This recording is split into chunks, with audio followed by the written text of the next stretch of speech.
Aabot sa mahigit 100 pamilya ang inilikas mula sa ilang barangay sa Obando, Bulacan matapos ma-expose sa makapal na usok mula sa nasusunog na landfill sa Navotas City. Nitong Biyernes, April 17, personal na binisita ng Department of Health Secretary Ted Herbosa ang evacuation center kung saan sila nanunuluyan upang tiyakin ang kalagayan ng mga apektadong residente. Namahagi ang kagawaran ng mga face mask at hygiene kits upang maprotektahan ang kalusugan ng mga evacuee.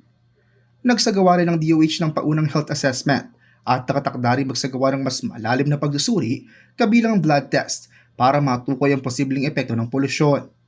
Patuloy naman ang paalala ng ahensya sa publiko na manatili lamang sa loob ng bahay kung maaari, magsuot ng face mask kapag lalabas, at agad magpakonsulta kung makararanas ng sintomas tulad ng ubo at hirap sa paghinga.